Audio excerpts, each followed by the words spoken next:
में table tapes के बारे में हमने पढ़ा था, है ना बेटा। ये सब हो गया। अब टेबल में किसी बच्चे को कोई मसला वगैरह नहीं। टेबल टैब में एक और काम करते हैं, जैसे हम यहाँ पे टेबल बनाते हैं। सपोज मैं बोलता हूँ मैंने इंसर्ट टेबल करना है। अब टेबल में सबसे पहले मुझे पूछता है कि भाई आपने कितने, मैं आज से अब मुझे रेडीमेड टेबल नहीं बनाना, मैंने अपने मिजाज के मुताबिक, नीड के मुताबिक कस्टमाइज टेबल बनाना है। अब वो कस्टमाइज टेबल के आपसे पूछता है आपको कितने कॉलम चाहिए। मैं सपोज बोलता हूँ मुझे 15 कॉलम चाहिए। कितने कॉलम चाहिए? 15 कॉलम। रो कितनी चाहिए? मैंने कहा 2 चाहिए। और विड्थ बोलता है कि भाई कितनी हो, मैंने कहा कहते हैं ऑटो, जिसमें जितना ख़त लिखूँ वो उतना बड़ा हो जाए। सही बेटा, तो इसको हम ऑटो पे डालते हैं। फिक्स हमें नहीं चाहिए, हमने यहाँ पे 10 कर दिए। 10 के वजह कुछ टेबल हमें सही वादे नजर आ, तो मैंने इसको कर दिया ओके। ओके हो गया। अब ये देखो 2 रोज है और 10 क्या है? 10 क्या है? कॉलम्स है। 10 कॉलम्स है। सही है बेटा। अब 10 कॉलम्स के बाद मैं आता हूँ टेबल लेआउट में आता हूँ। किधर आता हूँ? Table layout. सबसे पहले यहाँ पे सिलेक्शन है, तो सिलेक्ट ऑल, सिलेक्ट जिस सेल को आप सिलेक्ट करना चाहिए सिलेक्ट क्या है। सही है। सिलेक्ट कॉलम, कॉलम को सिलेक्ट कर लेगा। सिलेक्ट रो, रो को सिलेक्ट कर लेगा। सिलेक्ट टेबल, तो पूरे टेबल को सिलेक्ट कर लेगा। यहाँ से कट करना है, जो भी करना है, डिलीट करना है, तो यहाँ से कट हो जाएगा। कंट्रोल Z कर दो तो वापस आ जाएगा। वापस हम आते हैं डिज़ाइन टैब पे आते हैं, और इसके अलावा यहाँ पे प्रॉपर्टीज़ आपको बता देगा कि टेबल में आपका जो खत है लेफ्ट पे हो, राइट पे हो, किधर चाहते हो, तो राइटिंग स्टाइल के बारे में जी। इसको मज़ीद हम डिटेल में पढ़ेंगे। इसी जो प्रॉपर्टीज़ टेबल है इसको हम डिटेल में पढ़ेंगे। फ़िलहाल जो पढ़ने वाली चीज़ें हैं यहाँ पे आते हैं, इनसे ड्रा टेबल पे आते हैं। सपोज़ मैं आज से टेबल में ड्रा करना चाहता हूँ, बीच में टेबल को मैं कुछ मज़ीद कुछ भी देना चाहता हूँ, टेबल को मैंने कोई तकसीम करना है। सही बेटा। तो किसी भी टेबल को हम यहाँ पे ड्रा करने के लिए, टेबल हमने आज से बनाना है तो ये हम आज से टेबल बना सकते हैं। सही बेटा। स्टेट ड्रा का है टेबल। इरेजर है जो आप ख़त्म करना चाहते हो, तो ये ख़त्म, ये ख़त्म, ये ख़त्म, ये ख़त्म, ये भी ख़त्म, ये भी ख़त्म और ये भी ख़त्म। तो टेबल जहाँ से आप काटना ख़त्म करना चाहते हो, काटना चाहते हो, तो उसके सही बेटा। डिलीट पे आते हैं। यहाँ पे देखो डिलीट सेल, तो सेल को डिलीट कर देगा, और डिलीट कॉलम, तो आपको कॉलम को डिलीट कर देगा। ये कॉलम डिलीट हो गया। और ये अगर आप बोलते हो कि भैया डिलीट रो, तो इस रो को डिलीट कर देगा। और अगर आप चाहते हो कि यार इस टेबल को मैंने डिलीट करना है, तो यहाँ पे इंसर्ट पे है और डिलीट टेबल, तो टेबल डिलीट हो जाएगा। वापस कंट्रोल Z दबा के पीछे आते हैं और अगेन हम आते हैं टेबल लेआउट पे आते हैं। क्लियर। अब ये चीज़ें हमारी हो गई। हम यहाँ चाहते हैं, सपोज हमने इनको क्या कर दिया, इसे हम कर लेते हैं यहाँ पे मर्ज दिया। क्या दिया हुआ है? मर्ज दिया। हमने सबको मर्ज कर दिया। मज़ीद हम आते हैं इसमें क्या क्या करना है। इंसर्ट रो, एक रो ऊपर आ जाएगी। सही बेटा। सपोज अगर मैंने यहाँ पे कुछ लिखा हुआ है, अब मैं चाहता हूँ कि यार मैंने रो अबाव, इससे ऊपर रो इंसर्ट हो जाएगी। इंसर्ट बिलो, इससे नीचे अगर आपने रो इंसर्ट करनी है तो इंसर्ट बिलो हो जाएगी। अगर आपने इसके लेफ़्ट में कुछ आपने जो है लेफ़्ट में कॉलम आपने इंसर्ट करना है, तो लेफ़्ट में कॉलम इंसर्ट हो जाएगा। अगर आपने इसके राइट में कॉलम इंसर्ट करना है तो राइट में कॉलम आ जाएगा। और अगर आप ये चाहते हो कि यार ये जो एडिंग वाला कॉलम है, इन सब को मैंने मर्ज करना है, इकट्ठा करना है, तो ये मर्ज हो जाएंगे। और अगर आप ये चाहते हो कि मैंने इस सेल को मैंने तकसीम करना है, स्प्लिट करना है, कितने हिस्सों में, मैं बोलता हूँ 5 हिस्सों में इस सेल को तकसीम कर दो। एक लाइन में 2 पट्टे आ जाए, यानी कि 2 रो आ जाए और 5 कॉलम आ जाए, तो आप यहाँ पे इस एक सेल को 5 कॉलम में और 2 रोज में आप तकसीम कर सकते हो। सही बेटा। अब ये 2 रोज है, 1 2। सही बेटा। अब ये क्या है, ये आपके 2 रोज में और ये कॉलम में तकसीम हो गया। स्प्लिट टेबल, आप बोलते हो कि नहीं यार मैंने इस टेबल को यहाँ से मैंने तकसीम अलग करना है, तो टेबल यहाँ से क्या हो जाएगा? अलग अलग यहाँ से हो जाएगा। तो जहाँ से भी आप अलग करना चाहते हो, तो स्प्लिट टेबल यहाँ से अलग हो जाएगा। क्लियर। बात समझ में आ रही है? मसला है यहाँ तक? Anybody with any kind of issue? कुछ भी नहीं। नेक्स्ट हम आते हैं यहाँ पे टेबल की जो सेल है उसकी विड्थ के हाइट के बारे में, ये उसकी चौड़ाई विड्थ के बारे में। क्लियर। और ये इसके राइटिंग के बारे में, क्या आप लेफ़्ट में लिखना चाहते हो, सेंटर में, राइट में, यहाँ पे मिडल राइट में, मिडल सेंटर में, मिडल लेफ्ट में, या बॉटम राइट में, बॉटम सेंटर, या बॉटम मिडल में। सही है बेटा। अब अगर हम यहाँ पे कुछ लिखे, सपोज हमने ट्रेड सेंटर लिख दिया। अब यहाँ पे राइटिंग स्टाइल, डायरेक्शन आपसे पूछता है, आप इस डायरेक्शन में लिखना चाहते हो, इस डायरेक्शन में लिखना चाहते हो, इस डायरेक्शन में, जिस डायरेक्शन में आप लिखना चाहते हो, तो ये डायरेक्शन आप चेंज कर सकते हो। क्लियर। सेल मार्जिन आपको ये बता देगा कि भाई आपने सेल से टॉप से कितना डिस्टेंस रखना है, बॉटम से कितना फासला रखना है, कि बॉटम से इतना फासला हो, सही बेटा, ऊपर नीचे फासला कितना होना चाहिए, ये ऊपर नीचे का फासला है। क्लियर। नेक्स्ट हम आते हैं इंसर्ट पे आते हैं। इंसर्ट में आने के बाद अब हम आते हैं तस्वीर पे। यहाँ से इंसर्ट टैब के बारे में, टेबल डिज़ाइन टैब में कोई मसला, लेआउट टैब में कोई मसला, एनीबॉडी आवाज़ नहीं आ रही है? अब मज़ीद हम आते हैं इंसर्ट में आते हैं। इंसर्ट में आने के बाद हम यहाँ से पिक्चर उठाते हैं। पिक्चर हम बोलते हैं कि अब पिक्चर के ऊपर हम क्या क्या पिक्चर टैब्स आते हैं, उसमें हम क्या क्या तब्दीलियाँ कर सकते हैं। बेटा थोड़ा सा तरीका जो इस साइड में नहीं। हाँ, अब पिक्चर में आते हैं, हम क्या क्या कर सकते हैं देखते हैं। सबसे पहले हम यहाँ पे पिक्चर उठाते हैं, डिवाइस में से उठाते हैं। सपोज हम देखते हैं हमारे पास कोई भी एक तस्वीर हो, तो ये तस्वीर, सपोज मेरे पास ये एक बच्चे की एक तस्वीर है। क्लियर। तो हमने तस्वीर उठा ली। अब तस्वीर उठाने के बाद अब हम इसमें देखेंगे कि हम इसमें क्या क्या रद्द बदल कर सकते हैं। सबसे पहले मैं बोलता हूँ यार ये बच्चे की तस्वीर है, हमने बैकग्राउंड रिमूव करना है। क्या करना है? बैकग्राउंड रिमूव करना है। बैकग्राउंड रिमूव पे जैसे आता हूँ तो यहाँ पे मेरे पास बैकग्राउंड रिमूवल टैब खुल जाता है। इसमें आता है सबसे पहले मार्क एरियाज टू कीप, आप कौन कौन से एरिया रखना चाहते हो। मैंने कहा यार ये जो बंदे का ये जो फलाना पट्टू बटू यहाँ पे जो ड्रेसिंग है, ड्रेसिंग को मैं इफेक्ट नहीं करना चाहता हूँ, ये सब नज़र आ जाए, बहुत तक सब नज़र आ जाए। जो पिंक जहाँ पे पिंक लाइंस आ रहे हैं वो सब चीज़ें हम चाहते हैं कि उसको ब्लैक कर दें क्योंकि हमें चाहिए। क्लियर बेटा, बात समझ में आई? और अब कौन सा एरिया मैंने रिमूव करना है? मैं बोलता हूँ यार मुझे ये जो स्काई एरिया है इसको मैंने रिमूव करना है। क्लियर। स्काई एरिया रिमूव हो गया। क्लियर, बात समझ में आई? डी सिलेक्ट ऑल चेंजेस, जो मैंने तब्दीली की है उसको वापस सिरे से कर दो। नहीं भाई, मैंने कहा यार मैंने काम किया, मुझे वापस उसको कैंसिल नहीं करना। अब मैं सिर्फ इसको ओके करता हूँ। क्या करता हूँ? ओके कर दिया तो मुझे क्या, पीछे मुझे तस्वीर का जो है बैकग्राउंड रिमूव हो गया। क्लियर। अब इस बैकग्राउंड के पीछे आपकी मर्जी, आप कुछ और तस्वीर लगाना चाहते हो, एफिल टावर की लगाना चाहते हो, अपना कोई एक और कोई चीज़ बनाना चाहते हो, तो सब चीज़ें आप लगा सकते हो। क्लियर। वो भी देखेंगे आगे हम कैसे लगाएंगे, वो अभी देखेंगे कि कैसे लगाएंगे। सबसे पहले देखो हम तस्वीर को थोड़ा सा छोटा करते हैं। इसलिए छोटा करते हैं कि हमारे पास कुछ देखने के लिए एरियाज मेरे पास आ जाए।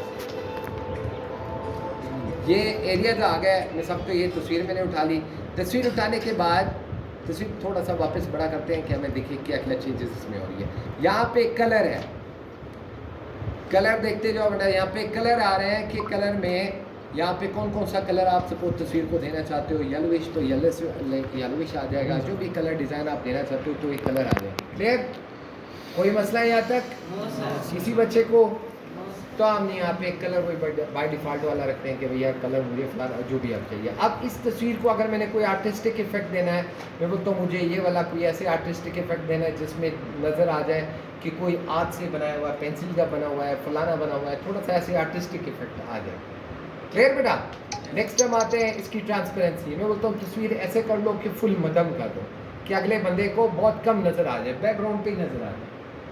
बात समझ में आ रही है? तो जितना आप मध्यम रखना चाहते हो तो उस तस्वीर को आप डिम भी कर सकते हो। नेक्स्ट हम आते हैं तस्वीर को कंप्रेस करने के लिए। आपने किसी को तस्वीर नेट पे भेजनी है तो एक कंप्रेस हो जाएगा, तस्वीर आपका यहाँ से कंप्रेस हो जाएगा। और यहाँ से आता है कि अगर आप चाहते हो कि अपनी तस्वीर को बदलना है, इसी तस्वीर को आपने बदलना है, किसी और तस्वीर में बदलना है, तो यहाँ से हम वो भी कर सकते हैं कि मैंने तस्वीर उठा ली है, मैंने कहा यार इस तस्वीर को मैं किसी और तस्वीर के साथ बदलना चाहता हूँ, तो ये बदल जाएगा। लेकिन अभी हम बदल नहीं रहे। अब हम यहाँ से ये कहते हैं कि भाई जो भी आपने काम किया उसको रीसेट करना चाहते हो। मैंने कहा हाँ भाई तस्वीर पे जो भी मैंने काम किया उसको रीसेट कर दो। क्लियर। तस्वीर पे जो भी काम था ये क्या हो गया, रीसेट हो गया। अब एक बच्चे ने बोला कि सर मैं चाहता हूँ कि यार इस तस्वीर के पीछे मेरा एक और तस्वीर आ जाए या कोई बैकग्राउंड आ जाए जिसके पीछे कोई एफिल टावर आ जाए, कोई दूसरी जगह जाए। मिसाल के तौर इसके पीछे कैसे आएगा। अब सबसे पहले मैं आऊँगा यहाँ से कोई एक पिक्चर वगैरह मैं उठाऊँगा। आप मैं बोलूँगा कि यार मेरे पास जो भी स्टॉक में इमेजेस वगैरह कोई पड़े हुए हैं तो यहाँ से मैं उठाता हूँ। कौन सी तस्वीर मैंने सपोज ये उठा ली, डॉक्यूमेंट डाउनलोड में देखता हूँ मेरे पास कौन सी तस्वीर है। सपोज मैंने एक तस्वीर उठा ली, मेरे पास ये तस्वीर पड़ी है। मेरे साथ क्या तस्वीर पड़ी है, मैंने 2 तस्वीर, मैंने कहा इंसर्ट पे आया, मैंने यहाँ पे तस्वीर उठा ली।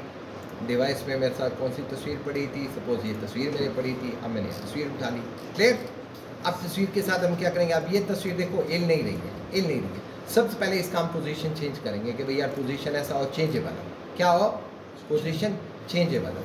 अब इस तस्वीर को हम उठाते हैं, इस तस्वीर को या उस तस्वीर को हम आगे ले आते हैं। इसको भी हम पोजीशन इसका भी हम चेंज कर लेते हैं कि भैया इसका भी पोजीशन चेंज हो जाए कि आगे मैं किसी के पास। अब ये आप देख सकते हो कि हमने 2 तस्वीरें उठाई है, अब ये एक तस्वीर दूसरे के आगे आ रही है, पीछे छुप रही है ना, पीछे छुप रही है। तो इसके लिए अब यहाँ पे पोजीशन तो हमने चेंज कर दी। अब यहाँ पे आते हैं ब्रिंग फॉरवर्ड, तस्वीर को हमने आगे लेके आना है। तो हम यहाँ देखो भाई तस्वीर इसकी किधर जा रही है, सामने आगे आ रही है ना भाई, बात समझ में आ रही है। अब इसको पीछे लेके जाना है तो बोले यार मैं इसको पीछे लेके जाना है, आगे लेके आना है तो आगे पे क्लिक कर लो। अगर ये सिलेक्शन पेन है तस्वीर को यहाँ से सिलेक्ट करने के लिए कि यार ये तस्वीर मैंने सिलेक्ट करनी है, तस्वीर सिलेक्ट करनी है, क्लियर। अब यहाँ से इसका जो है आपने किधर लेफ्ट पे लेके जाना है तो लेफ्ट में जाएगा, मिडल में लेके सेंटर में लेके आना है सेंटर में जाएगा, राइट में लेके आना है तो राइट में लेके आएगा, टॉप पे लेके लाइन टॉप पे लेके जाना है तो टॉप पे लेके जाएगा। अब इसके टॉप पोजीशन का हमें कैसे पता लगेगा कि ये टॉप पे राइट में लेफ्ट में कहाँ है, सही है बेटा। तो ये देखो हम इसको लेके जाते हैं मिडल में तो ये मिडल में आ जाएगा, यहाँ पे टॉप में लेके जाना चाहते हो तो टॉप में आ जाएगा, और उसके अलावा बॉटम में लेके जाना चाहते हो तो बॉटम में चला जाएगा। क्लियर बेटा, बात समझ में आई? यस। कोई मसला है यहाँ तक? कुछ भी नहीं। अब तस्वीर को अगर आपने मैं सब तो इस तस्वीर को इसके साथ अलग अलग ग्रुप करना है, ये भी तस्वीर है ये तस्वीर है, मैं इस पे इसको ऐसे करता हूँ तो यार वो हिल नहीं रही है, और अगर मैं इसको हिलाना चाहता हूँ तो यार वो हिले नहीं। अब मैं सब तो यहाँ मैंने रख लिया, ये दोनों तस्वीर एक साथ में जोड़ना चाहता हूँ। क्या करना चाहता हूँ? जोड़ना करना चाहता हूँ। तो ये तो ऑलरेडी मैंने सिलेक्ट किया, शिफ्ट का बटन पकड़ूंगा, इस पर भी मैं सिलेक्ट कर लूँगा, क्लिक कर दिया, दोनों सिलेक्ट हो गए। अब इसके साथ भी देखो यहाँ पे ये भी सिलेक्ट हो गया, ये भी सिलेक्ट है ना। अब मैं सिर्फ इसको बोलूँगा कि ग्रुप कर दो, तस्वीर क्या हो जाएगी? ग्रुप हो जाएगी। अब इस तस्वीर को जिधर भी आप लेके जाओगे तो ये तस्वीर क्या है? एक हो गई। क्लियर बेटा, बात समझ में आ रही है? जी सर। अब नेक्स्ट हम आते हैं यहाँ पे रोटेट का। मैं बोलता हूँ 90 डिग्री पे रोटेट करना है, 90 लेफ्ट पे रोटेट करना है, वर्टिकल बिल्कुल फ्लिप वर्टिकल करना है, फ्लिप हॉरिजॉन्टल करना है। ये पोजीशन है। अब देखो जो तस्वीर पहले इस साइड पे आ रही थी अब उस साइड पे हो गई, है ना। अब जो नीचे आ रही थी अभी बिल्कुल उल्टी हो गई। तो इसका पोजीशन है, सही है बेटा? नजर आ रहा है बेटा? जी सर। अब ये क्रॉप्स है, आप तस्वीर को क्रॉप करना चाहते हो, मैं बोलता हूँ यार तस्वीर को मैंने दिल की शक्ल में क्रॉप करना है। कैसे भाई? यार ये दिल की शक्ल में क्रॉप कर दो तो तस्वीर दिल की शक्ल में क्रॉप हो जाएगा। आप बोलते हैं नहीं यार मुझे कोई दूसरा शक्ल में, इस शक्ल में मैंने चांद की शक्ल में क्रॉप करना है, तो ये चांद की शक्ल में क्रॉप हो जाएगा। सही बेटा, ये साइज है हाइट फिट बढ़ाने के लिए, चौड़ाई और कम ज़्यादा करने के लिए। क्लियर बेटा? कोई मसला यहाँ तक? नहीं? ओके। Yes sir. अच्छा भाई, तो यहाँ तक ये हो गया हमारा इंसर्ट पिक्चर टैब भी हो गया ना बेटा? मसला तो नहीं यहाँ तक? फॉर्मेट पिक्चर टैब हो गया। कोई मसला यहाँ तक किसी बच्चे को? नहीं। अच्छा ये क्विक स्टाइल है, सॉरी इसको हम भूल चुके हैं। क्विक स्टाइल में ये होता है कि आप तस्वीर को कोई एक डिज़ाइन देना चाहते हो, ये मुख्तलिफ किस्म के डिज़ाइन है, कोई एक डिज़ाइन आप इसको देना चाहते हो। जी सर। क्लियर बेटा? जी। ये एक डिज़ाइन है, रेडीमेड डिज़ाइन है। इसके पीछे बॉर्डर कलर वगैरह आपने अंदर कोई कलर वगैरह देना है तो ये अंदर के कलर्स वगैरह आएंगे। अब क्यों नहीं आ रहे? क्योंकि हमने इसको 3D शेप दिया है। ये बॉर्डर प्री सेट्स है, इसको अभी हम ये दूसरे एक और इमेज के ऊपर हम अप्लाई करते हैं। एक और हम यहाँ पे न्यू पेज पे आते हैं। न्यू पेज पे आने के बाद हम यहाँ से कोई एक मुख्तलिफ किस्म की हम शेप इंसर्ट करते हैं। तस्वीर पे तो हमने काम कर लिया, अब हम आते हैं इसको यहाँ पे मुख्तलिफ किस्म के लाइनें वाइनें जो भी चीज़ें, हम सिंपल एक रेक्टेंगल के ऊपर काम कर रहे हैं। किसके ऊपर काम कर रहे हैं? रेक्टेंगल के ऊपर। हमने रेक्टेंगल के ऊपर काम किया, अब शेप फॉर्मेट आ गया। क्या आया? Shape format. सबसे पहले यहाँ पे आता है कि भाई यार शेप है, आपने इसको सर्कल ले आना है, दूसरा शेप यहाँ से इंसर्ट हो जाएगा कि यार ये आपके 2 शेप्स बन गए। क्लियर? अब आप चाहते हो कि यार मैंने इस रेक्टेंगल को मैंने कोई तब्दीली करनी है रेक्टेंगल में, तो इसको एडिट चेंज करना है, मैंने किस में चेंज करना है? मैं बोलता हूँ इसमें चेंज करना है तो इसमें चेंज हो जाएगा, यहाँ से चेंज हो जाएगा, यहाँ से एडिट हो जाएगा। अब बोलते हैं नहीं यार इसको मैंने तब्दील करना है, इसको मैं ऐसे चाहता हूँ, इसको मैं ऐसे चाहता हूँ, और ये वाला भी मैं ऐसे चाहता हूँ, जो आप तब्दीली करना चाहते हो। क्लियर बेटा? तो ये तब्दीली के लिए यहाँ पे आप मैं सब तो आपने क्लिक किया हुआ है। आप बोलते हो मैंने इसके अंदर कुछ लिखना है, तो ये लिखने के लिए इसी के अंदर लिख रहे हैं। सही? अब आप बोलते हैं नहीं यार मैंने डिज़ाइन यहाँ पे जो पीछे अंदर का जो कलर दिया हुआ है इसको मैंने कोई तब्दीली देनी है, कोई भी तब्दीली दे दो, कोई भी कलर वगैरह दे दो। क्लियर? अब बोलते हैं नहीं कलर मैंने इसको कोई अपने पसंद का कोई और देना है तो यहाँ से और कलर वगैरह आ जाएंगे। कलर नहीं देना तो बिल्कुल सादा हो जाएगा। और आप बोलते हो नहीं यार मैंने और कलर्स भी देखने हैं इसमें से, यहाँ से कलर सिलेक्शन और हो जाएगी, कोई भी कलर यहाँ से हम सिलेक्ट कर लेंगे। नेक्स्ट हम आते हैं, बोलते हो नहीं यार कलर तो अच्छी नहीं लगे, मैं बोलता हूँ उस पर तस्वीर दे दूँ। क्या दे दूँ? तस्वीर दे दूँ। तो हम यहाँ तस्वीर यहाँ से उठा लेते हैं कि भाई यार मैंने ये तस्वीर देनी है, तो तस्वीर आ जाएगी यहाँ पर। क्लियर? मसला यहाँ तक किसी बच्चे को? नहीं? पक्का? अच्छा, तो अब मज़ीद आते हैं। चलो तस्वीर हमने दे दी, मैं बोलता हूँ तस्वीर नहीं देनी, ऐसा है मैंने कोई अपना ग्रेडियंट कलर देना है, सपोज़ मैंने ये देना है, कोई दूसरा कलर देना है, बोलता हूँ दिल वाला कोई एक सुख किस्म का कलर देना है। हम यहाँ से उठाते हैं, मोड ग्रेडियंट पे आते हैं। मोड ग्रेडियंट में आने के बाद यहाँ पे हमसे कलर पूछता है, कौन सा कलर? बोलता हूँ यार मैंने कलर यहाँ से एडिशन डिलीशन है। सपोज़ मैंने यहाँ पे इस एक कलर पे मैंने क्लिक किया, मैंने कहा इस एक कलर को मैंने कौन सा करना है, ब्लैक कर देना है। दूसरा कौन सा कलर करना है, मैं बोलता हूँ दूसरे पे मैंने क्लिक किया, मैंने कहा इसको सुख कर दो। सही बेटा? तो ये कलर आ जाएगा। इसको हम डिटेल में मज़ीद पढ़ेंगे। ये अगेन वही नो कलर है, पहला नो कलर, फिर सॉलिड कलर, एक कलर आ जाएगा। इस एक कलर को भी आप तब्दील कर सकते हो, उसमें भी लाइट कम और ज़्यादा, इसको भी तेज़ कर सकते हो। ग्रेडियंट कलर में दो मिक्स कलर हो गए। इसमें ये डायरेक्शन बताता है कि भाई इसमें ये और भी प्रीसेट कलर है, ये दूसरे कलर तो नहीं उठाने। यहाँ से इनका डायरेक्शन है लीनियर में, रेडियल में, रेक्टेंगुलर में, इनका शेड है, किस नोयत का आपको शेड चाहिए उसके बारे में बता रहे हैं। क्लियर? यस तो ये हो जाएगा। यहाँ से इसका साइज़ है, पोजीशन, ये जो ब्लैक वाला है आप उसको कितना, क्या पोजीशन उसका कितना रखना चाहते हो, शफाफियत उसमें कितना रखना चाहते हो, कितना डार्क रखना चाहते हो। क्लियर? यहाँ तक क्लियर हो गया? मज़ीद हम आते हैं यहाँ पे टेक्सचर पे आते हैं। कोई टेक्सचर अगर आपने देना है कि कलर नहीं, मैंने यहाँ पे टेक्सचर देना है, तो यहाँ से टेक्सचर भी सिलेक्ट कर सकते हैं। यहाँ से टेक्सचर का जो पैटर्न होता है वो भी हम सिलेक्ट कर सकते हैं। बस नेक्स्ट हम आते हैं, सपोज हम चाहते हैं कि यार तरफ ये जो बाउंड्री वाला एरिया है, बॉर्डर एरिया, कौन सा बॉर्डर एरिया, मैं चाहता हूँ कि यार मैंने इसे कोई कलर देना है, कौन सा रेड किस्म का कलर देना है तो रेड आ जाएगा, कोई और कलर देना है तो यहाँ से आप कोई भी कलर दे सकते हो। नज़र आ रहे हैं बेटा ये बॉर्डर कलर? हाँ, तो ये बॉर्डर कलर आ जाएगा। मज़ीद हम आते हैं कि भाई यार बॉर्डर कलर ऐसे करो, उसको थोड़ा सा बड़ा कर दो तो ये बड़ा आ जाएगा। कौन सा डिज़ाइन आना चाहिए बॉर्डर कलर पे, आपने क्या स्ट्रेच हल्का, ऐसा कोई मतलब तरतीब वाला लाइन हो, बेतरतीब हो, कितना इरेगुलर लाइन हो, लाइन की रेगुलरिटी के बारे में। सही बेटा? कि लाइन कितना रेगुलर कितना इरेगुलर हो। फिर उसके बाद मज़ीद हम आते हैं कि भैया किस नोयत की